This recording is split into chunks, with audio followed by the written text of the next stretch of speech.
Di tengah politik yang makin dingin dan elitis, Deddy Mulyadi datang membawa sesuatu falsafah Sunda. Kenapa gaya kepemimpinannya sangat begitu berbeda dengan yang lain? Ini urusan jiwa dan urusan tanggung jawab. Kenapa? Saya gubernur Jawa Barat.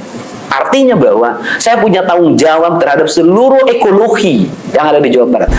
Salah satu fungsi gubernur itu membuat kebijakan, dan dia membuat kebijakan itu secara nyata, tidak hanya omong-omong gitu ya.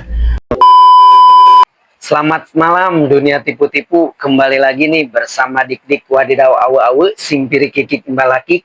Guys, kenapa sih nama Pak Deddy Mulyadi menjadi bahan perbincangan, bahan cibiran, bahan emosi bagi kaum-kaum nih yang tidak pro terhadap kebijakan-kebijakan Pak Deddy Mulyadi? Dan ada juga masyarakat yang merasakan napas bagi masyarakat Jawa Barat Pak Deddy Mulyadi itu. Di tengah politik yang makin dingin dan elitis, Deddy Mulyadi datang membawa sesuatu falsafah Sunda. Kenapa gaya kepemimpinannya sangat begitu berbeda dengan yang lain? Oke, kita tonton aja nah dari tayangan videonya. Oke, cekibrot. Bogor itu adalah Pakuan Pajajaran. Artinya pusat kerajaan Sunda itu dulu di Bogor. Dan kenapa pusat kerajaan Sunda di Bogor? Karena Bogor itu tanah yang subur. Dan kemudian di Bogor itu kekuatannya pada gunung. Makanya Gunung Salaka. Ya. Gunung Salaka, kemudian Gunung Halimun kan di situ kan. Kemudian itu makanya oleh pemerintah pusat diputuskan menjadi Taman Nasional Gunung Halimun. Ya. Kenapa Taman Nasional Gunung Halimun diputuskan? Sebagai apa? Penjaga ekosistem Tatar Sunda. Dia menjaga dari bencana banjir, dia menjaga dari bencana longsor, dia menjaga dari bencana kekeringan. Dan di bawah itu adalah pusat energi. Maka lahirlah di situ kan ada pengelolaan energi geothermal, Indonesia Power. Nah, kemudian ada yang lebih hebat dari itu. Apa itu? Kandungan emas. Di situ. Ya Bogor Iya. yang nambang emas banyak banget, Antam kan di situ. Tetapi leluhur saya itu ngajarin apa? Kampung adat. Kampung adat. Kampung adat. Kampung adat. Orang-orang kampung adat itu adalah orang yang menjaga alam. Dia menjaga gunungnya, hutannya. Maka gunung hutannya itu dia membagi 4 kualifikasi. 1, leuweung tutupan tidak boleh dijamah oleh manusia. Yang kedua, leuweung titipan ini juga tidak boleh dijamah. Yang ketiga, leuweung awisan ini cadangan kalau manusia sudah kurang pangan.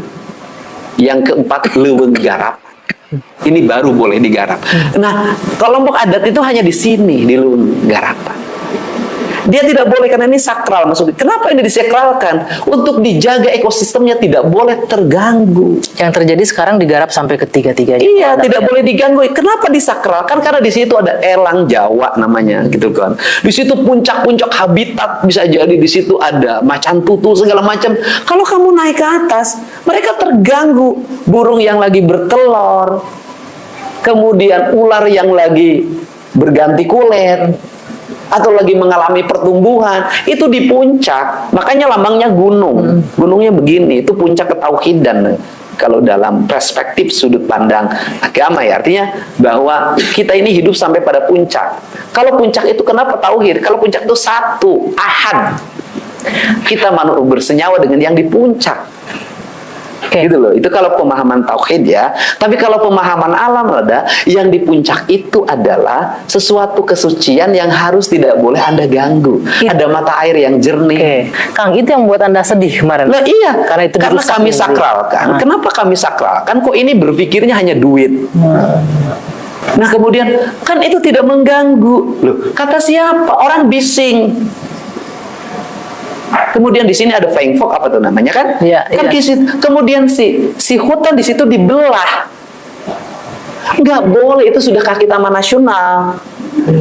Kalau di bawah kita masih hormati, kalau di leuweung garapan nggak ada problem. Tapi jangan masuk ke leuweung titipan. Tapi bahwa ada nilai ekonominya di situ, bagaimana menjelaskannya? Pertanyaan saya adalah Nilai ekonomi apakah harus mengganggu nilai ekologi? Oke. Pertama, pertanyaannya adalah kalau ekologi terganggu, apakah ekonomi akan tumbuh? Ya. Tidak. Malah justru akan merusak sebenarnya. Tetapi kalau ekologi dijaga, maka ekonomi akan tumbuh. Dan kita membangun hanya bukan diri kita. Ada masa depan yang harus dijaga. Anak cucu kita. Anda bayangin aja. Jangan ngomong Indonesia 2045. Kita ngomong Indonesia hari ini, Pak. Curah hujan itu belum tinggi 20-30 mm. Belum ekstrim. Harusnya belum banjir seperti Belum kemarin. banjir. Kita baru dikasih 20-30 mm. Sudah kerepotan. Bagaimana kalau suatu saat 5 tahun ke depan ada curah hujan 50 mm? Sanggupkah kita menahan?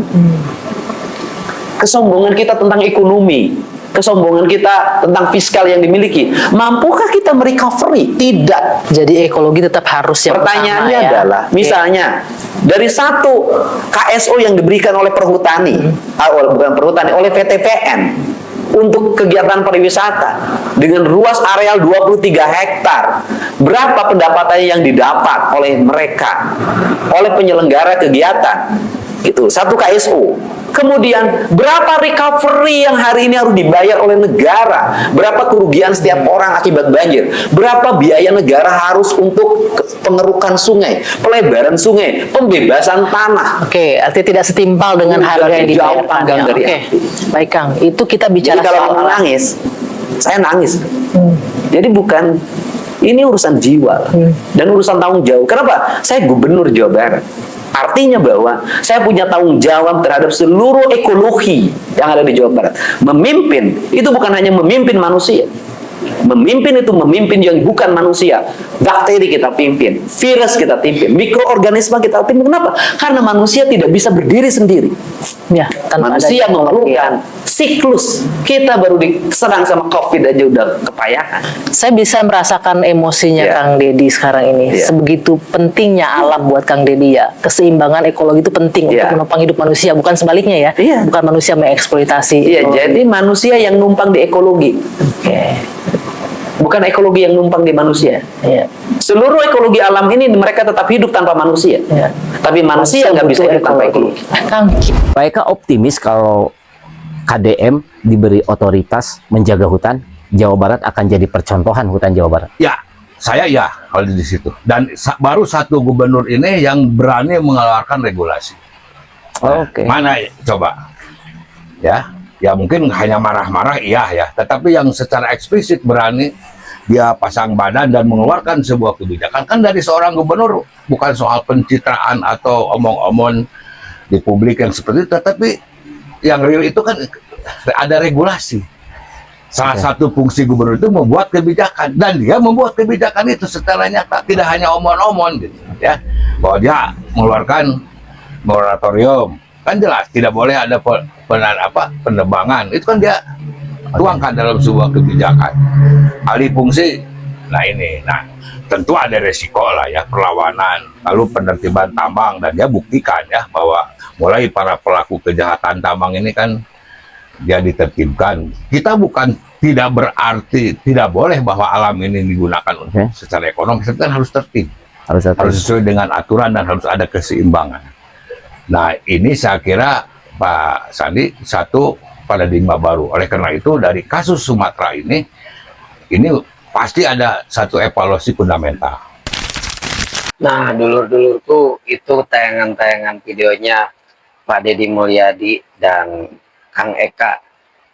Pak Deddy Mulyadi ini kalau ngomongin tentang masalah alam, orang yang benar-benar paham dan menjalankan gitu. Bahkan Pak Deddy memberikan peringatan ketika banyak penambangan-penambangan liar, dan di situ Pak Deddy memberikan sikap tegas bagi siapapun yang menambang atau merusak alam, bakal Pak Deddy hentikan gitu, apalagi masalah tambang ya, yang sampai merusak alam gitu kan. Dan ini nih poin pertama nih, ekonomi hijau, leuweung hejo, rakyat ngejo, prinsip jelas, alam lestari, perut kenyang. Dia berani menabrak arus pembangunan yang hanya mengejar beton tapi merusak sungai dan hutan. Poin kedua, ngajaga lembur di tengah gempuran urbanisasi.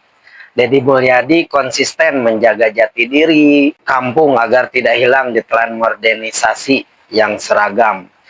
Kang Deddy Mulyadi jelas bukan pemimpin tanpa celah, namun ia menawarkan alternatif pembangunan yang punya akar budaya.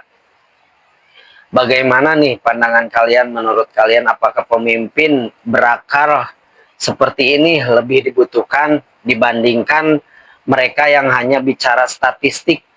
Jangan lupa komen dulur-dulurku mengenai masalah alam nih, tentang Pak Deddy Mulyadi dan kepemimpinannya. Mungkin itu saja ya dari tayangan videonya. Hatur nuhun pisan, sampurasun.